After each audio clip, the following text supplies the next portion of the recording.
In 1977, Jim Kemmy fought the general election for the Limerick East Labour seat, running against Mick Lipper and the sitting TD Stevie Coughlin. Writing in the Sunday Tribune in 1990, Gerald Barry commented on the election results. Lipper had good church connections. Knowing Coughlin's appeal was in decline, he told them that unless he ran as well, the Labour seat would be taken by Jim Kemmy, who was seen as a far-left figure by Conservatives in the city. A petition was got up to have Lipper added to the Labour ticket. Both local bishops signed it. In the end, Lipper stood as independent Labour and took Coughlin's seat. Kemmy was not deterred by the defeat, and, as his programme for local government had called for a social and cultural revolution, his political activity continued to be directed towards changing the way people thought, and not simply changing the way they voted. His ideas on culture were in turn influenced by the company he kept. Samuel Walsh, past president of the Artists' Association of Ireland, was a member of that company. He drank in the White House. The White House in the late 1970s was a place for the marginalised of our society, such as artists, would-be poets, would-be artists, gays, feminists, and people like that. And Jim was a marginal politician, so he fitted in very well to that company. Jim Kemmy's association with marginalised groups further reflects his concern to bring about a social and cultural revolution in the city. An involvement with the arts would seem to have been part of his political activity. There would have been many politicians who like to keep art as a comfortable, decorative activity without a political core to it. And I feel and suspect the majority of Jim's activities he recognised and had assimilated and knew that all activities have a political dimension. All interests, all the products and all the thinking of human beings have a political aspect to them, and nothing functions in isolation. Jim's interest in culture was not limited to art, literature and music, but also embraced the traditions which shaped the way people lived their lives. Jim could talk about theatre or history or about local events with great authority and without changing gear, as it were, from his political discussion. And this was important because he recognised that culture, in the proper sense, this is not high culture, but the culture of ordinary events and habits and the way that people did go about their day-to-day business, and the way in which they saw themselves, the myths and stories which they told about themselves and their community. He saw that all of that was very important in influencing the way that they looked at themselves and at the relationships between working class people in the community as a whole. Jim Kemmy's interest in local history and local events is well reflected in his enthusiasm for narratives, such as The Collegians by Limerick novelist Gerald Griffin. I didn't ever discuss Griffin at great length with him, but we were talking about the fact that somebody who was reporting day-to-day events could, in the end, turn those events into a very impressive novel. Because obviously The Collegians, which has become the Colleen Bawn and the Lily of Killarney in its different manifestations, it's a great story. But it's a story that Griffin got when he was reporting the murder trial in which the main characters were involved. And Jim was delighted by the idea that local events should make history in that way and make art in that way. Although Jim had an obvious personal appreciation of local culture and history, his interest in them was not merely parochial. He promoted the value of community traditions, as the historian Dr. John deCourcy Ireland emphasises. He had a real vision of civic spirit and of each community realising its contribution to itself and to the nation in the past, and that gave it an obligation to continue that tradition. That was the Jim Kemmy vision as I saw it and as we discussed it, and I think it was extremely genuine like that. In 1979, Jim Kemmy discontinued publishing the Limerick Socialist newspaper, and in the same year began to edit and publish the quarterly magazine The Old Limerick Journal, a periodical which he continued to produce until 1997. Also in 1979, he was re-elected to the City Council, attaining the position of Alderman. Independently of his employment as a public representative, Jim was distinguishing himself as a scholar through his research into Limerick's history, as Dr. Cruz O'Brien has written. Jim, who was born in September 1936, had left school at the age of 15, but afterwards educated himself to more purpose and more solidly than anyone else I know of. As editor of the quarterly Old Limerick Journal, he made an important and sustained contribution to local history, setting an example to the like-minded in other Irish towns and counties. As an historian, he was of the school of rank, devoted to trying to find out how it really was. Jim Kemmy's appreciation of local culture is apparent within the pages of the magazine, as the historian Liam Irwin indicates. I was looking at some of the earlier editions of the journal, and to actually see what he had done in terms of making local history, if you like, absolutely relevant to the people, where he had local articles on local characters in Limerick, as well as articles on aspects of Limerick history that had been ignored up to that point. The fact that he commissioned and encouraged people who had a knowledge of local history but who would never have put pen to paper and never probably even have considered doing so until he encouraged them to do so, was a major achievement. One of those aspects of the city's history was the Limerick Soviet of 1919. You got articles on aspects of labour history and the Limerick Soviet in particular, which he felt had been perhaps marginalised by the mainstream historians. But in saying that, one would want to emphasise that he was too good a historian to ever, as it were, prostitute history to serve political ends where that didn't seem warranted. Kemmy's vision for communicating an awareness of the past was also fulfilled through the publication. Generally, the approach being suggested to teachers was that they should have far more local history. But the problem was that very little was available, very little was accessible, either in terms of being in the local libraries or accessible in terms of not being written by specialists or whatever. And the Old Limerick Journal was a teacher's dream, if you like, from that point of view. The journal's populist and pedagogical characteristics did not prevent its being of interest to professional historians also. The best example of that at the moment would be the book on the Jews of Ireland, produced by Professor Dermot Keogh of UCC, and he has a chapter on the whole question of the Jews in Limerick, and that has used very extensively articles published in the Old Limerick Journal by people like Des Ryan and Pat Feely, as well as Jim himself. And Professor Keogh pays generous tribute to his indebtedness to that. In 1980, Jim was appointed chairperson of the City Council's Art Gallery Advisory Committee. At that time, the City Gallery was an adjunct to the Carnegie Library in Perry Square, an undervalued and underused amenity. As Samuel Walsh has pointed out, under Jim's chairmanship, the gallery was developed into a significant and independent municipal institution. He held regular meetings, welcomed positive suggestions, raised the profile of the gallery, and created space for showing contemporary art, as well as the permanent collection. He changed the art gallery. Now, I think he changed it because he took it seriously. And he asked for it to be treated like all other subcommittees or all other committees of the Limerick Corporation, which up to that time hadn't happened. So by the very fact that he made it more serious, everybody else started to take it a bit more seriously. And that's why we have EVA. That's why we have new plans for the City Art Gallery. That's why those things came about.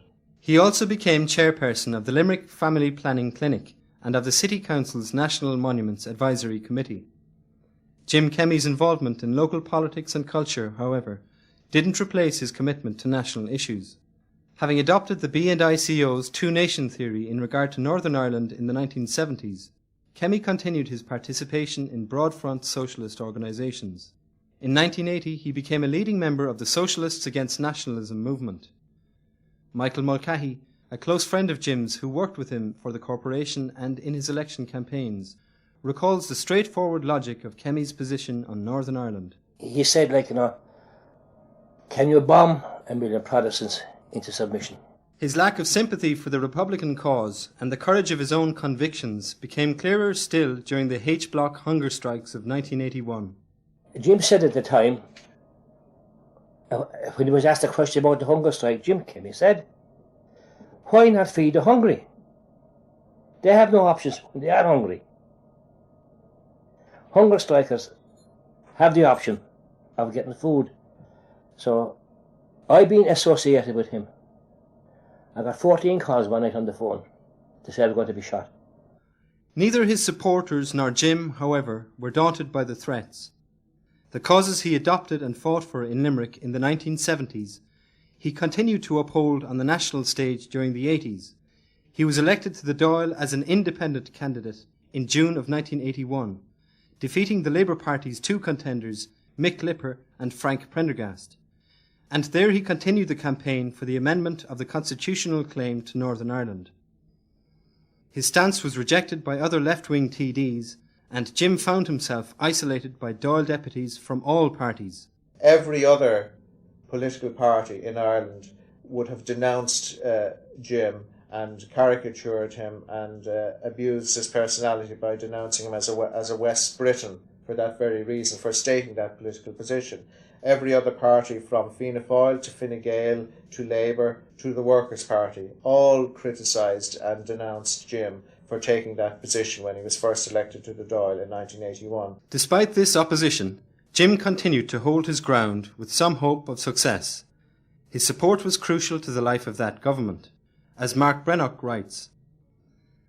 That general election resulted in a hung Dáil, and Mr. Kemmy cast his vote for the election of Dr. Garrett Fitzgerald as Taoiseach at the head of a Fine Gael Labour coalition. In addition to the leverage that this situation allowed, Jim Kemmy would have known that Garrett Fitzgerald had on other occasions shown his interest in the B&I CO's position. I remember Garrett Fitzgerald writing to me in 1972 to say how struck he had been for some time past by the courageous and sane approach adopted by the British and Irish Communist Organisation in respect of Northern Ireland, and how he agreed with us that Articles 2 and 3 should be dropped from the Constitution. It was Jim Kemmy who went on to lead the way in that regard. During his first period of office as Taoiseach, Garrett Fitzgerald was dependent on Jim's vote in the Dáil. On August the 19th, 1981, he met a delegation led by Jim, which urged him to drop Articles 2 and 3, and so it was that a month later Fitzgerald announced a constitutional crusade to include Kemmy's demands. That constitutional crusade, launched by Dr. Fitzgerald, came to a sudden end in January 1982, however. Jim Kemmy, objecting to its budget, which introduced a tax on children's shoes, brought down that government. Michael Noonan, the Fine Gael TD for Limerick East, had discussed with Jim his position in the run-up to that budget. Prior to the budget, there had been an official opening of the new sports hall near St. Nesson School, at the entrance to St. Nesson School. And John Boland, who was Minister for Education, was down in Limerick. I was a backbencher, and Jim Kemmy, of course, was an independent, and we were both at the opening. And we met afterwards, and Jim told me that if the food subsidies, which were there at the time, were touched in the budget, that he wouldn't be able to support the government. And I gave this information to John Boland, and he went back to Dublin. I don't know what happened subsequently in Cabinet, but when the budget was announced, the food subsidies, some of them were removed. And while Jim voted against the first vote that night, which was an increase in the price of drink, and which was the proximate cause of the collapse of the government, his main objection was to the food subsidies. In February 1982, Jim Kemmy was re-elected to the Dáil, and once again the leaders of Fianna Fáil and Fine Gael were obliged to seek the support of the independent TDs to form a government. Mr. Joe Kemmy recalls the approaches made to Jim. Jim had a meeting with both Garrett Fitzgerald and Charlie Haughey in the Dáil, each of them looking for the support, so it probably was apparent to Haughey that Jim wouldn't be supporting Fianna Fáil, so the next step then was to get him to be Count Cola and take him out of the equation. Mrs. Patsy Harold remembers Jim's response to the offer. There was a Mercedes, I think it was a Gary Owens was sent for him, and Brian Lennon had met him in Herbert's pub, and they offered him the job of Cloncola, which meant he would have been in for 2 terms. But he just turned it down. He wouldn't even hear of it. He wanted to be active in politics, even if it meant like that he had to get his hands dirty and he had to be smeared and everything. You know, he was serious about politics. The procedures of the running of the Dáil, however, prevented his getting involved in political debates within Leinster House, and his socialist views went unheard there. Bob Kelly, Jim's Limerick secretary in the early 80s, explains. When he made the Dáil, he didn't actually stand a snowball's chance in hell of changing the system. He was an independent voice there. He wouldn't have got time in the chamber to make any major contribution, because you have to have 7 apparently members of a party to be allocated time in the chamber. During his second period in the Dáil in 1982, Jim Kemmy played a central role in the creation of the Democratic Socialist Party. Deputy Jan O'Sullivan, a founding member, describes its origins and objectives. A lot of the trade union activists, people who were interested in the theory of politics and in developing, I suppose, Irish politics into a more broad, sort of mainstream European type of socialism. That was very much the origins of the DSP. The thinking was that we were part of the European socialist tradition and that we should embrace French socialism and German social democracy and, you know, the various socialist parties in all of the European countries, in Spain, in Portugal, in Italy and so on. And that it was a very fine tradition which believed in progress, but also believed in sharing the fruits of that progress with all sections of society. And I suppose the French Revolution, the classic French Revolution ideology of liberty, equality and fraternity would have been very much what Jim Kemmy was about. Dr. John deCourcy Ireland, who was also a member of the DSP, explains the correspondence between socialism and the birth of modern democracy. The French like to say that some of the thinkers in the French Revolution were really thinking socialism, but the word hadn't existed. And they have a case, really, that some of the leaders thought that they hadn't solved everything by getting rid of the aristocracy and giving the land to the peasants, which really was a tremendous achievement, of course, but that there was something beyond that. Jim Kemmy's socialism, then, owed much to the liberal agenda of the late 18th century, as well as to the socialist thought of the 19th and 20th centuries, as can be seen from the democratic causes that he championed in the 1970s. These causes remained in the foreground of his political work in Limerick City during the 1980s. Having become chairman of the Family Planning Clinic, he went on to lend support to the Rape Crisis Centre. Trish Long was involved in that centre's work. I was the first full-time coordinator there for nearly 4 years. And during those early years, a large part of the work was trying to create awareness amongst the general public about the reality of rape and child sexual abuse. And also, trying to lobby for changes in the Rape Act, etc. But Jim was great about the fact that when other politicians and indeed other, key people just didn't want to know, didn't want to touch it with a barge pole, he was very, very aware of how at that time his presence at something in the early 80s would actually help focus media attention on it, and was very willing to, provide himself and give his presence at events where he felt that it could help. Realising that political and legislative measures were needed to deal with these and similar social issues, the DSP drew up a number of policy documents, one of which resulted in Jim Kemmy losing his Dáil seat in the November 1982 general election. Women's rights and women's issues was one of the areas that we wanted to produce a policy document on.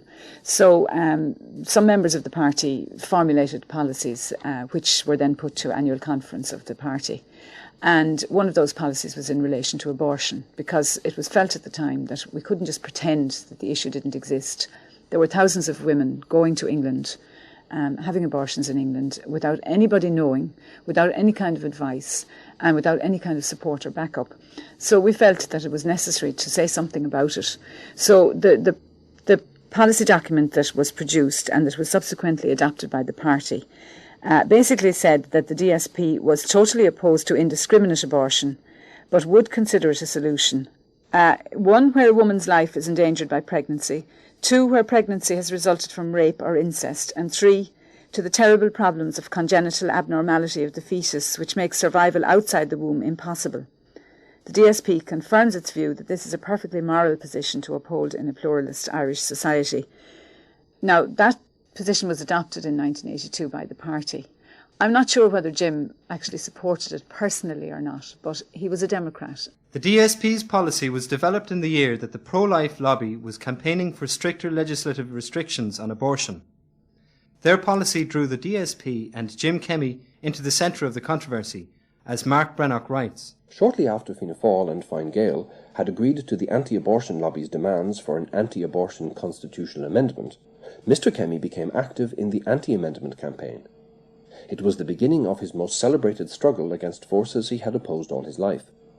He found himself on one side of the divide, with much of the Limerick clergy, the Limerick Labour Party, the other political parties, and the Limerick leader ranged against him. The emotive nature of the debate resulted in inflammatory challenges to Mr. Kemmy's position. Mark Brenock continues. Sermons dealing with the abortion issue had been given in city churches on the Sunday before the poll. In addition, the Limerick leader had run a front-page editorial calling Mr. Kemmy an abortionist and referring to Deputy Kemmy's way of death. Mrs. Patsy Harold indicates the personal nature of the anti-abortion campaign. On election day then, we were standing at John the Baptist, and the little girl tugged her mother's arm and she pointed to Jim, and she said, "Is that the man who kills the babies?" And the woman was obviously very embarrassed. But Jim got the little child by the hand and he said, "Sure, I wouldn't harm anybody," he said to her. Mr. Manus O'Riordan, chairman of the Dublin North West branch of the Democratic Socialist Party, recalls the positions adopted by other left-wing parties at the time, referring to an article in the Irish Times by Olivia O'Leary. She observed how Kemmy stood alone in Irish politics because others, like the Workers' Party of Tomás McGulla and Produce de Rossa, shrewdly enough avoided the abortion issue, and though they stated their opposition to the amendment as bad law, they at all times refused to affiliate to the anti-amendment campaign. Now Jim found that position intellectually dishonest. He knew there were critical circumstances which required abortion, as those circumstances were proved in the X case. Jim could not have lived with himself by keeping his seat at the expense of his integrity.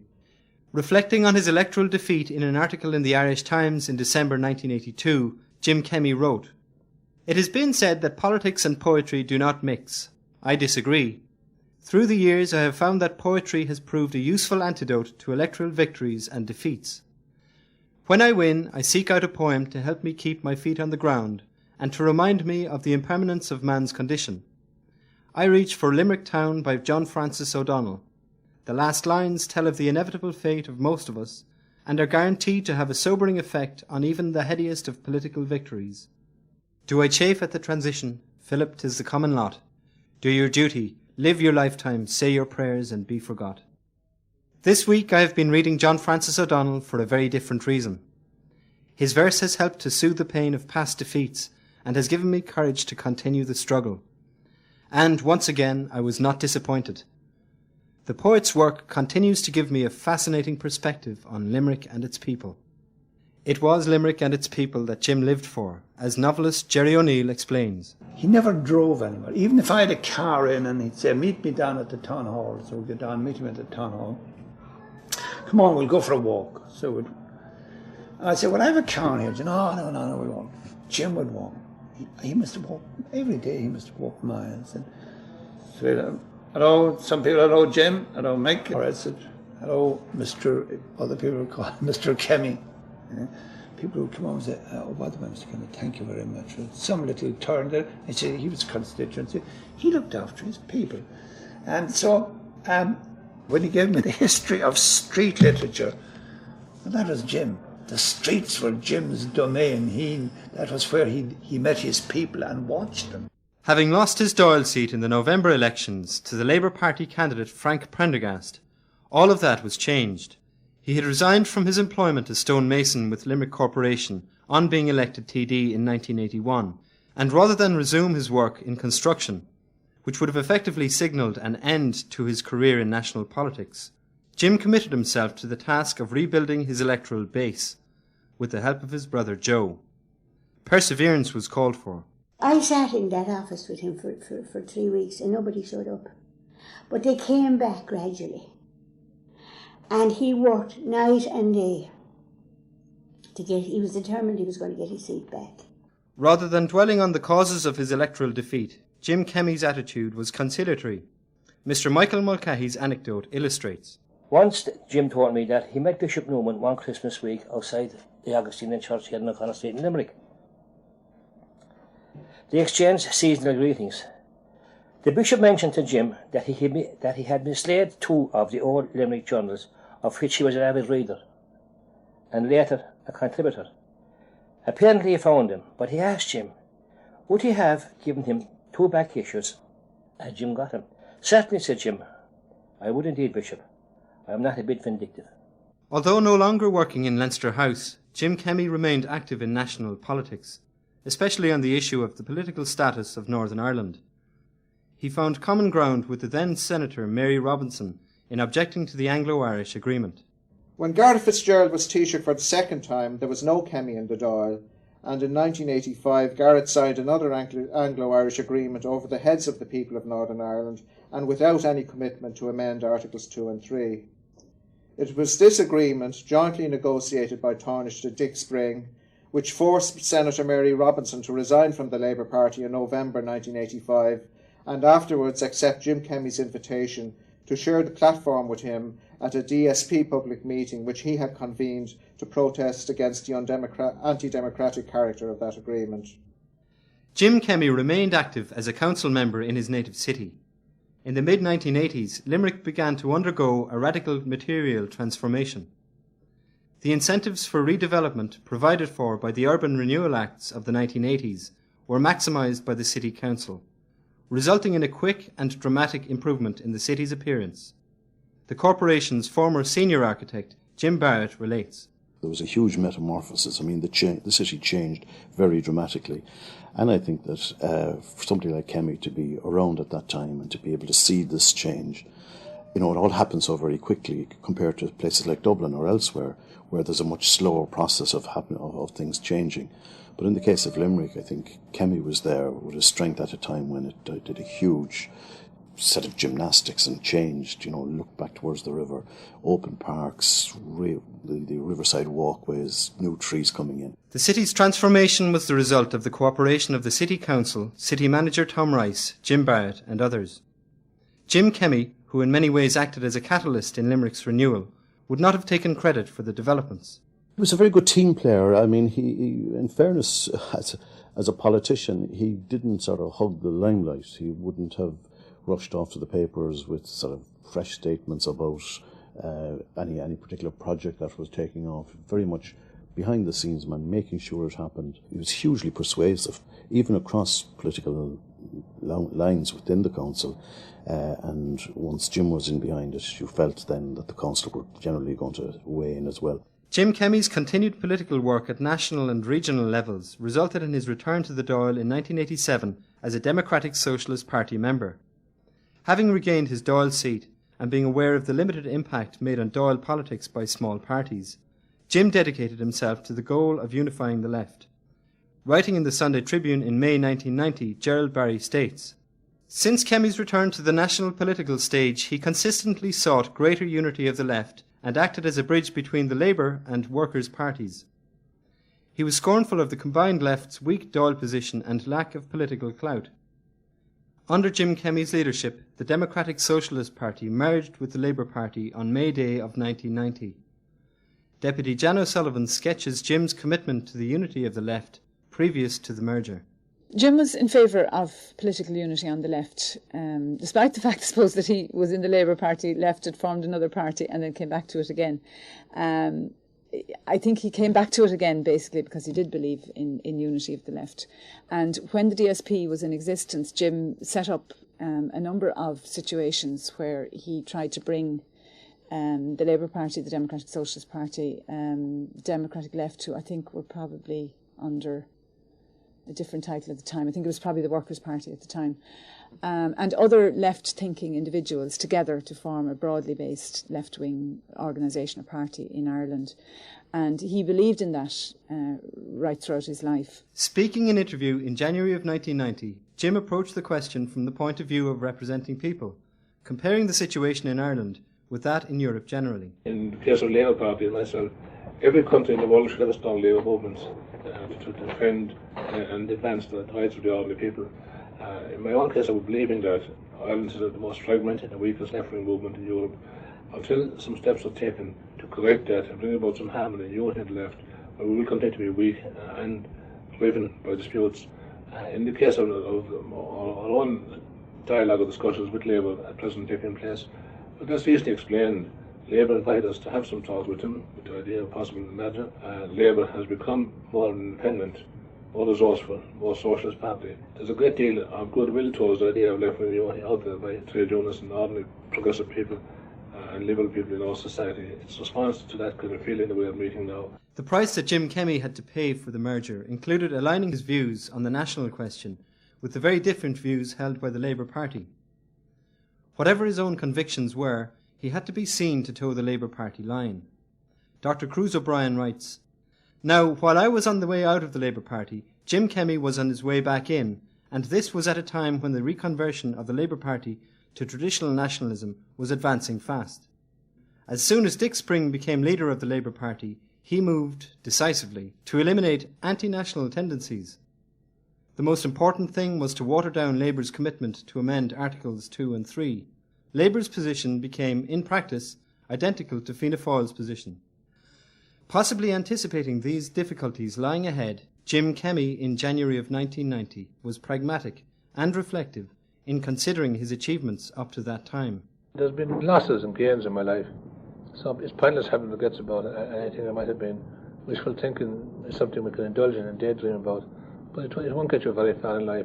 The main thing is to get on with your life and not to harbour any kind of grudges or ill feelings or any bitterness towards the past or lost opportunities, or perhaps the fact that you were stymied about different ambitions in life. Well, I don't regard myself as being a success at all, and not regard myself as a failure. I regard myself as like the average man who gets on with his life, and I had a more different life than most other people. But I'm grateful for what I've managed to do, and things I've done, and the fact that I became a Dáil deputy at all, and became a city council, an alderman in the city council, and the fact that I perhaps did some writing and published the Old Limit Journal for more than a decade now, and a few other things that perhaps I've done. I've done nothing really outstanding, and nothing that I think I should boast or brag about, but just that I, like a lot of other people who serve in life, I have served in various ways, and I have no regrets at all about the things that I might have been. As the parties merged, Jim's hopes for a radical socialist party were laid to rest. Nevertheless, his political career was far from over, and the 1990s was one of the most politically and personally rewarding of his life. In June of 1990, the opening of Limerick's City Hall marked the beginning of a new era in the life of both the city and of Jim Kemmy. A detail in the hall's furnishing indicated that Jim Kemmy's enthusiasms and commitments were finding a permanent place in the city's social and material fabric. Mr. Jim Barrett explains.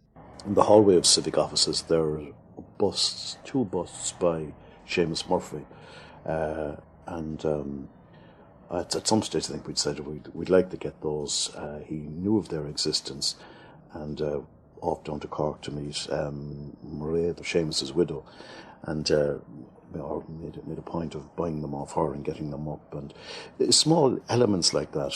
He had a huge energy for chasing down these elements and seeing them through to completion. Jim Kemmy was warmly received into the Labour Party by his colleagues, and his return to the party had a number of significant effects on his own life, on the life of the party, and on the country's political life, particularly in the presidential election of 1991. In the Sunday Tribune of April that year, Jean Kerrigan writes, "Among those preening in the wake of the Mary Robinson presidential victory, claiming that without them it couldn't have happened, One man who could truly make that claim didn't bother boasting. It was Jim Kemmy's return to the Labour Party in May of last year which brought that party's strength in the Oireachtas up to 20, the number necessary to nominate a candidate for the presidency. Mr. Kerrigan continues in the same article, referring to Jim Kemmy's place within the party. Having settled into the party he left the best part of 20 years ago, Kemmy this weekend stands for Vice Chairman of the Labour Party.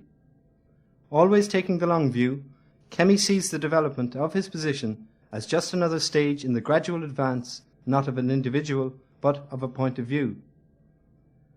The point of view represented by Mr. Kemmy was upheld in the event, and he was voted into the position of Party Vice Chairman.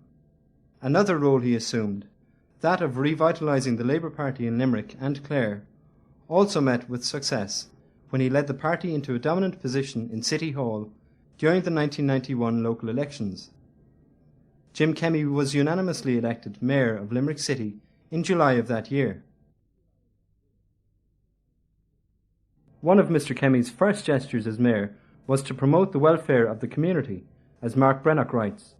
In 1991 he was elected Mayor of Limerick and donated his £16,000 mayoral salary to help offset cutbacks in city contributions to 25 local organisations. Siobhan Carroll, Jim's mayoral secretary at City Hall, remembers the impact Jim had on the office. In 1991, I didn't know him that well at that stage, and when he came in, he sort of hit like a thunderbolt. It was, he was so busy and he'd so many things going on. At the same time as Mary Robinson's Presidency of the People was unfolding in Áras an Uachtaráin, Jim Kemmy's community-focused mayoralty got underway at City Hall, with round-the-clock engagements, as Mr. John Flynn recalls. No one was actually ever invited to the town hall and talking about the ordinary people off of the street until Jim became mayor, because everybody, he opened the doors to everybody.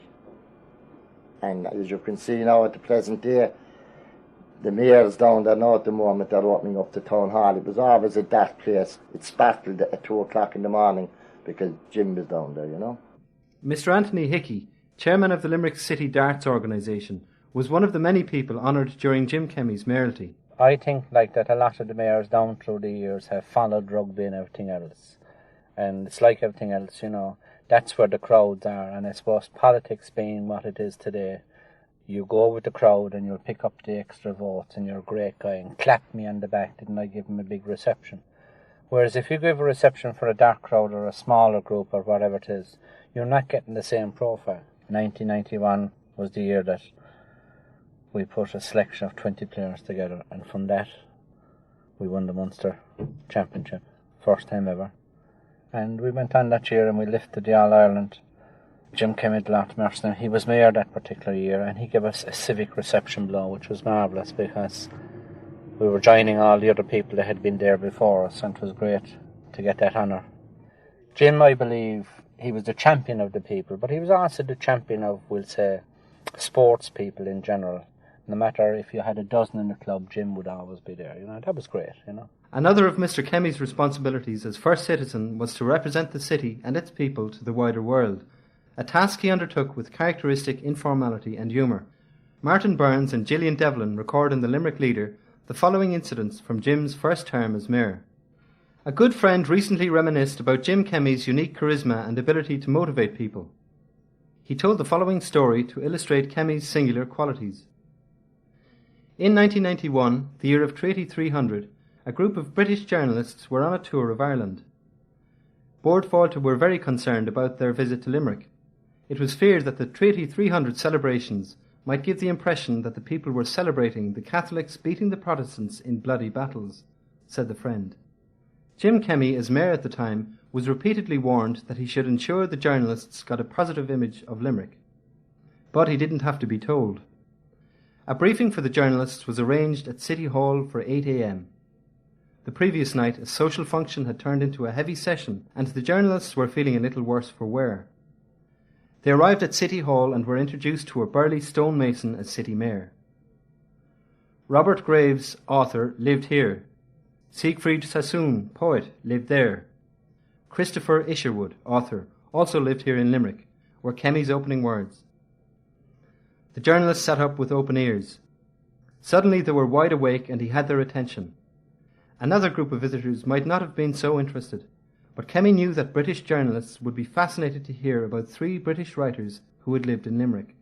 They all wrote great things about growing up in Limerick, he continued, and within minutes he had the journalists on the edge of their seats, wanting to hear more. Soon he had them in a competition to see who could compose the funniest Limerick rhyme on the spot. They went away refreshed and intrigued. Instead of giving a PR ad of the city, Jim simply went for what he knew his audience would be interested in, said the friend. Limerick came out very favourably in all the reports that were written as a result of the visit. Eamon O'Toole, Public Relations Officer of the Limerick branch of the Royal British Legion and retired Wing Commander of the Royal Air Force, recalls that Jim was mayor to all the people, especially to those whose cause had been abused and ignored. In changed times, the War Memorial in Perry Square was destroyed by Republican terrorists in 1957. This, in fact, was denied by Sinn Féin, who took the trouble to get in touch with the Legion and said it wasn't them. So it's the usual dissident, whatever you call them. Anyway, the fact was the memorial was blown up. It was rebuilt, of course, but it had a bad effect on the branch, and the old chaps from the First World War decided to pack it in. Subsequently, when the branch had become active once again, Jim Kemmy was invited to speak at one of their annual events. When he was elected mayor, not before time, I may tell you, in 1991, the Legion said, right, this is a very special man. And we invited him to attend at the War Memorial that year, in November. And Jim accepted immediately. And he came wearing his chain. Of course, Jim never wore his fancy robes. And he gave a little homily, which was impressive. And he joined us for a social event afterwards, a cup of tea, a bun and a beer. And we were mightily impressed. And Jim thereafter attended many of our social functions, our dinners and socials. He took an active interest in the branch, attended some meetings. And when he was elected mayor for the second time, same thing happened. And we made Jim our one and only honorary member and gave him a special plaque to mark the occasion.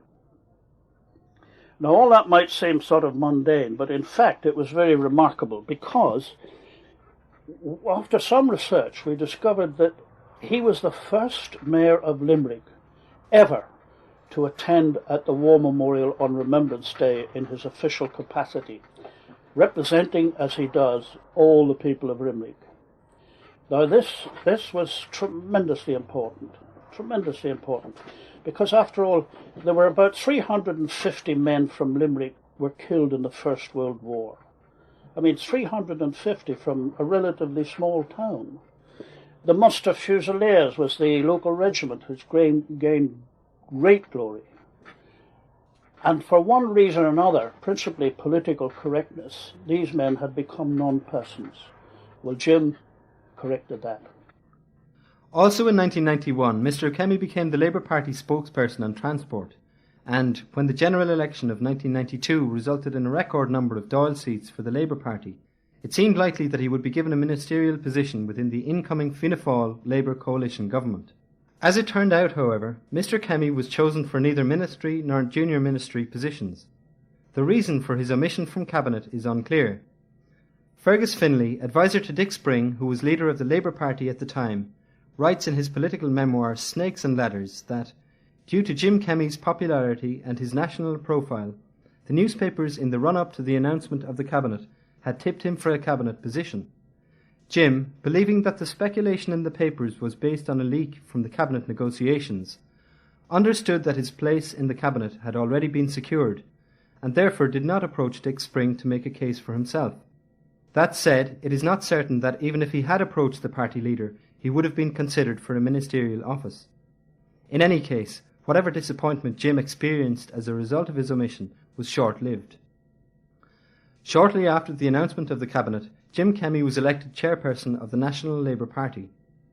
The position provided him with a degree of independence from the government, he enjoyed the advantages of having a voice within the Dáil, while at the same time had the freedom of speech associated with a marginal politician. Kevin D. O'Connor writes in the Sunday Independent in September 1997, "As chairman of the Labour Party in government, he got away with comments that would have wrecked a minister. Indeed, the suspicion was that the Labour leadership used Kemmy's notorious outspokenness to absorb internal criticism of their diluted radicalism while in government. Jim's years as party chairman were summarised by Mark Brannock in the following words. His independent streak emerged from time to time, such as when Labour was in government with Fianna Fáil. He criticised the government chief whip, Mr Noel Dempsey, over the planned interpretive centre at Mullaghmore, and appeared to dismiss the mission of his party colleague, the Minister for Enterprise and Employment, Mr Rory Quinn, to Boston, in a fruitless attempt to try to stop the closure of the digital plant in Galway. Speculation that he might split with his colleagues over some difficult issue in government proved groundless, however. As party chairman, but not as a member of the government, he occasionally gave interviews defining Labour Party policy as separate from the collective policy of the government. He widened the Fianna Fáil Labour rift in August 1994 over the Beef Tribunal report by saying that the question of Labour remaining in government with Fianna Fáil would be discussed by the Labour Parliamentary Party later that month. 2 months later, he said that there could be a conflict of interest arising from the holding of shares in a mining company by the Minister for Energy, Mr Cowan. The handling of the Brendan Smith extradition case finally led the government to break up. Nevertheless, his pragmatism was shown when in June 1993 he defended the much criticised tax amnesty on the grounds that it would bring back money into the economy. In 1994, Mr Kemmy once again experienced political disappointment when he unsuccessfully contested the European Parliament elections in Munster. He was elected as mayor for a second term in 1995.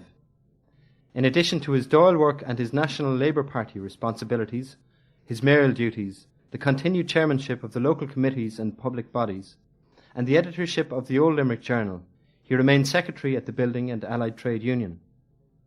Throughout his life, though his commitments increased and his opportunities to express himself became more varied, his basic interests and priorities remained constant.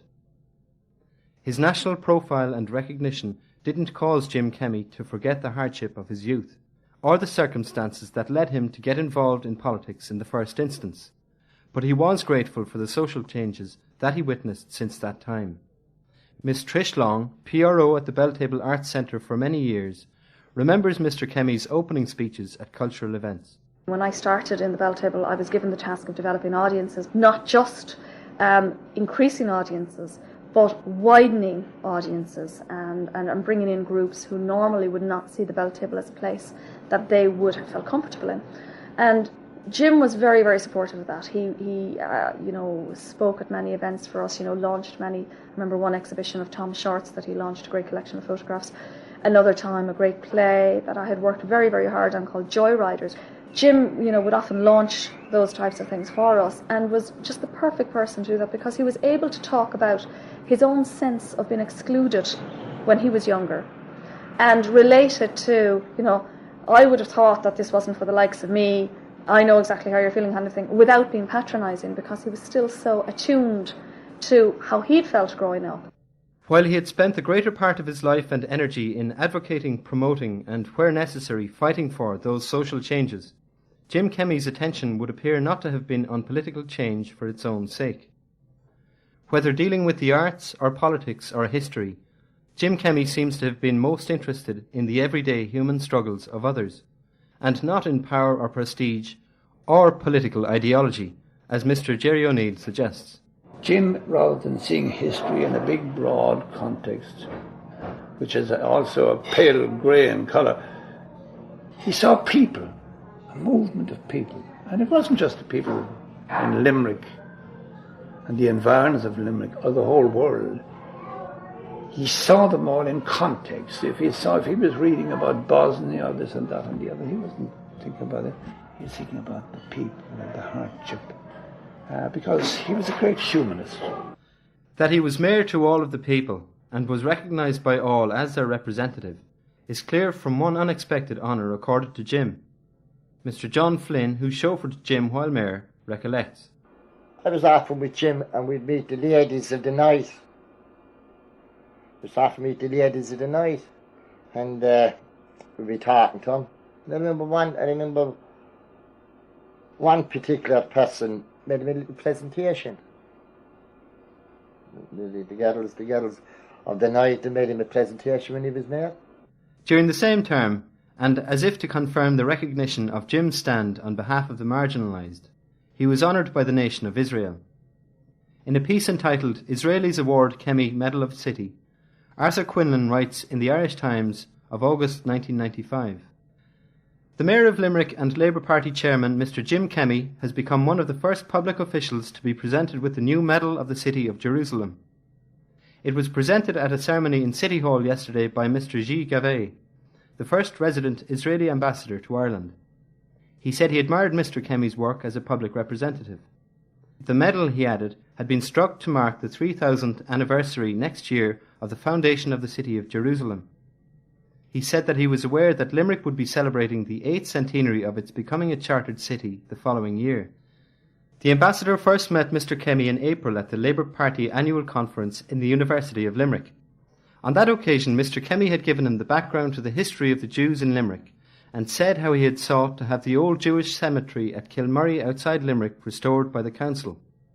During his mayoralty of 1995-96, Mr Kemmy made time to prepare a manuscript for the Limerick anthology. Only a lifelong affection for his native city and a thirst for knowledge could have motivated him to pay the toll, in terms of a good night's sleep, to see the book to completion. Miss Siobhan Carroll recalls the pressure of his work. There wasn't enough hours in the day for him. The second time he was writing his anthology, so he was very busy with that, and he would say go to bed at 4 o'clock and get up at 6 o'clock to go to the Dáil, and he was really busy all the time. In 1996, anticipating the Limerick 800 celebrations, the Limerick Anthology was published. At 60 years of age, the prediction that Jim would one day write a book made by his teacher Mr McMahon was fulfilled. It's clear from the contents that the anthology represents a lifetime's reading by a natural scholar who, no less than the historian John Ferrer or novelist Kate O'Brien, possessed the virtues of enthusiasm and tolerance. The Limerick Anthology is very much Mr Kemmy's book, which is evident particularly in a section headed Land and Labour.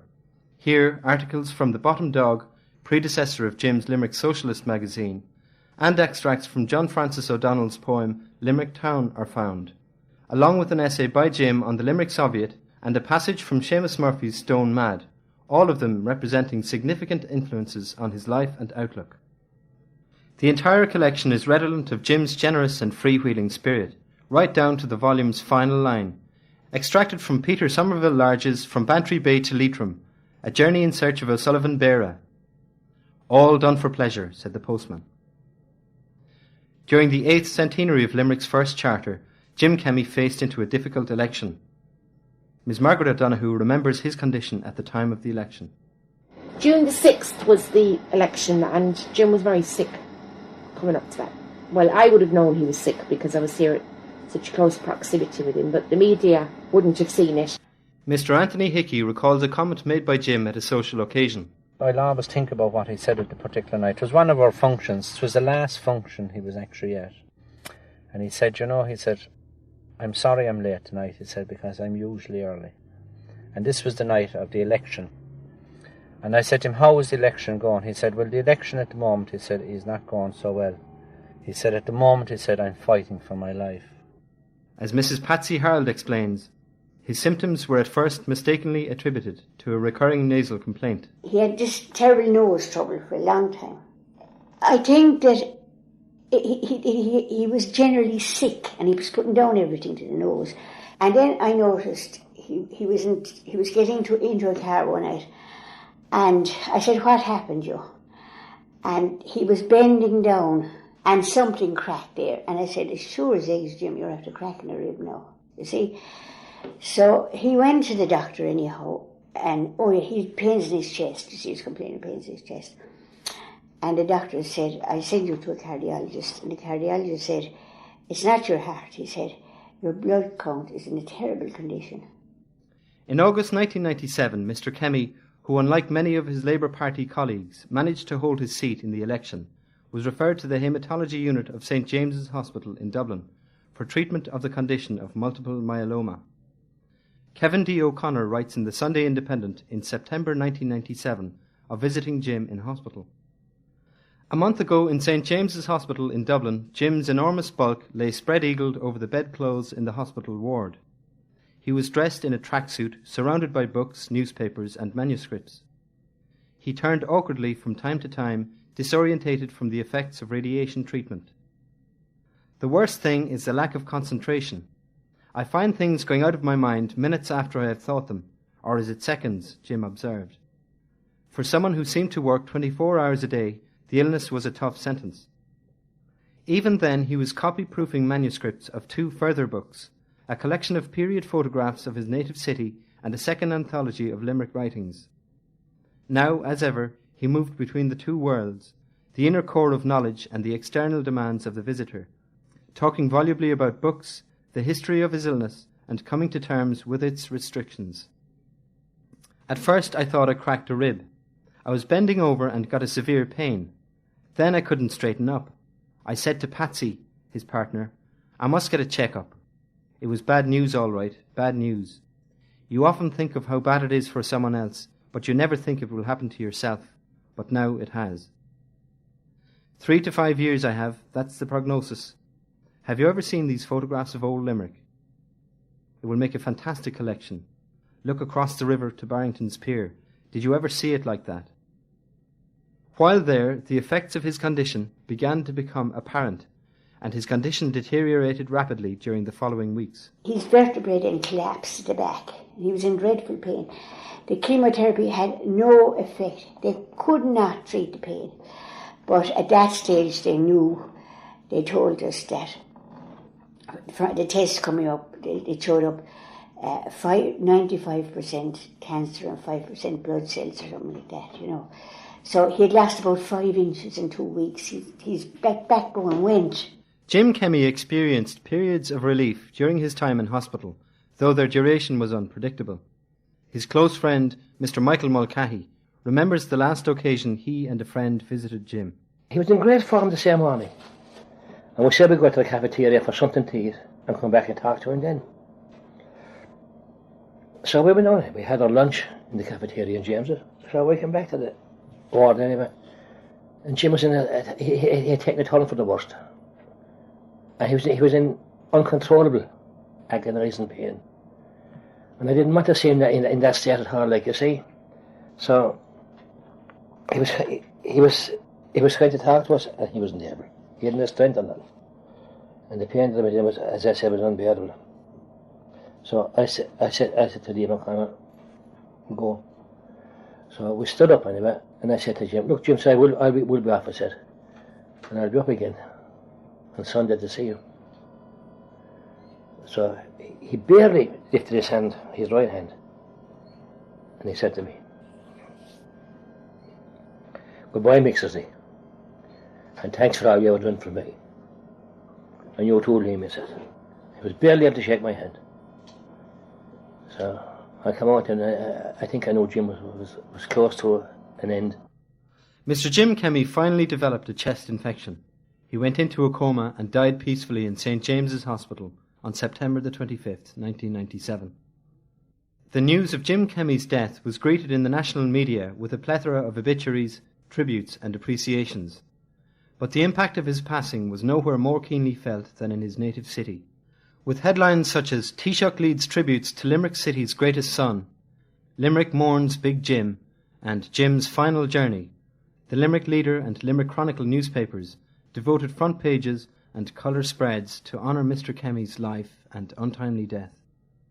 Thousands of people from all parts of the country are expected in the city today for the funeral of Deputy Jim Kemmy, whose death shocked the city last Thursday night, Dimphna Bracken wrote in the Limerick Leader of the 29th of September. Taoiseach Bertie Ahern will arrive by helicopter at Sarsfield Barracks and make his way at 12:30 today to pay his last respects to Deputy Kemmy, whose remains leave Griffin's funeral home at 1:30 p.m. for burial in Mount St. Lawrence Cemetery. The 16 members of the City Council will also pay their respects before the remains leave the funeral home and will then form a guard of honour to the cemetery. Dimphna Bracken's front page article continues. Upwards of 10,000 people have filed past the remains, which reposed in Griffin's funeral home from 10 a.m. to 6 p.m. on Saturday and Sunday.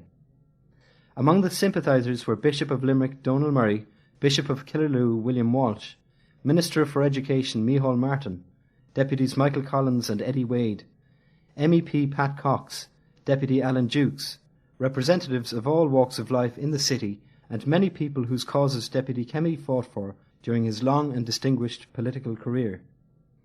The article concludes, City Hall will close at 1 p.m. and remain closed this evening as a mark of respect. The non-religious funeral procession, arranged by Mr. Joe Kemmy in accordance to the wishes expressed shortly before his death by the deceased, paused briefly outside the Pike Inn where Mr. Kemmy had held clinics and enjoyed a drink. In another front page devoted to Mr. Kemmy, Eugene Phelan wrote in the Limerick Chronicle the following day, An estimated 5,000 attended yesterday's funeral of the 61-year-old Labour TD Jim Kemmy, the biggest political funeral in the city since Donogh O'Malley's in 1968.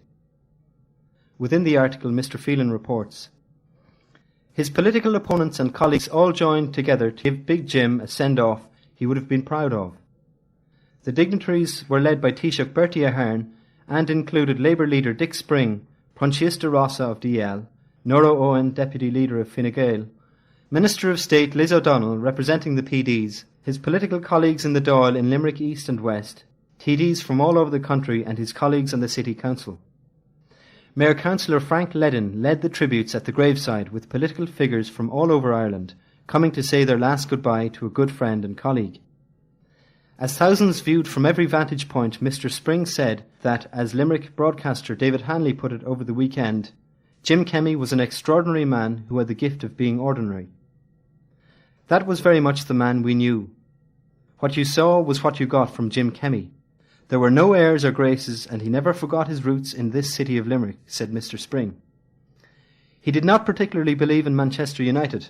I think he would have settled for Pike Rovers, joked Mr. Spring of the local team Deputy Kemmy supported.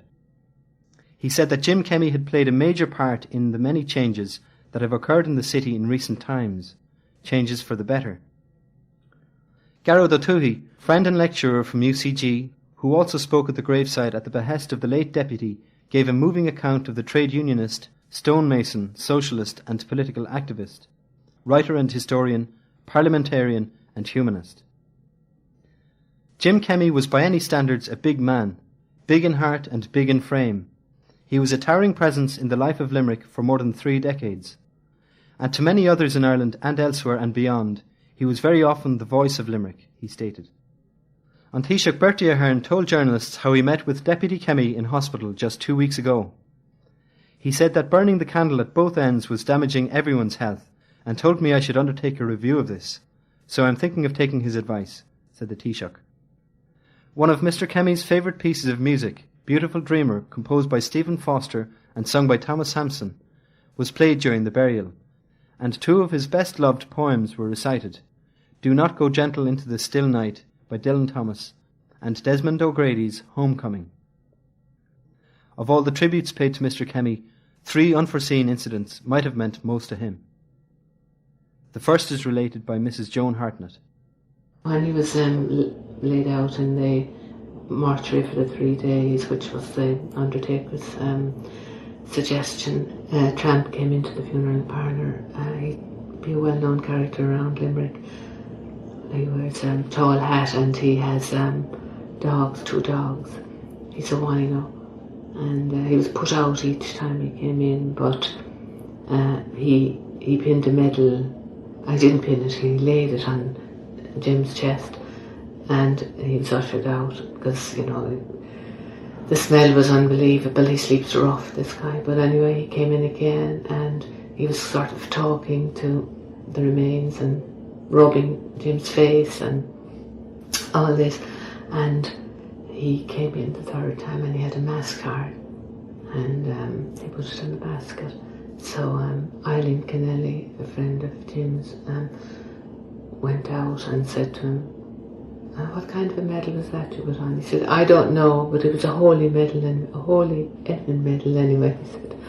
But I really got a kind of a kick out of that. I felt if Jim was able to see wherever he is, his spirit disco, he'd really enjoy it. The second unexpected tribute came, as Mrs. Maureen McAteer has reported, when 2 of the 3 veterans of the Spanish Civil War who fought against Franco arrived at the mortuary. I just remember 2 veterans of the Spanish Civil War coming and giving the clenched fist salute over the coffin, and it was intensely moving.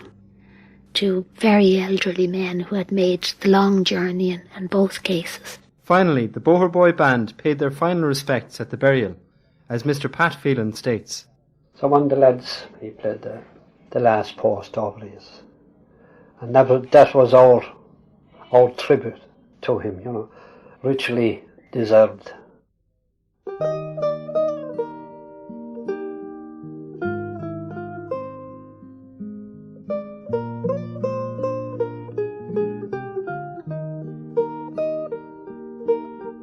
Beautiful dreamer, wake unto me. Starlight and dewdrops are waiting for thee.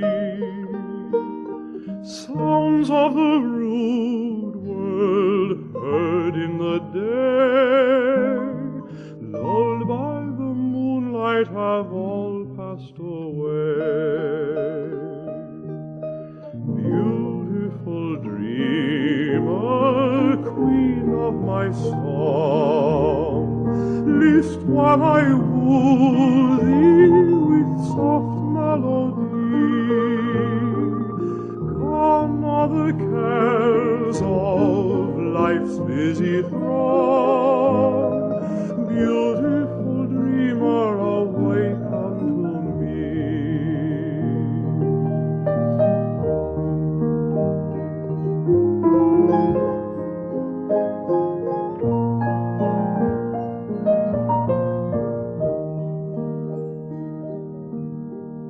Beautiful dreamer, out on the sea, mermaids are chanting the wild laurel-lea. Over the streamlet, vapors are born, waiting to fade at the bright coming morn. Beautiful dreamer, beam on my heart, e'en as the morn on the streamlet and sea. Then will all clouds of sorrow depart. Beautiful dreamer, awake unto me.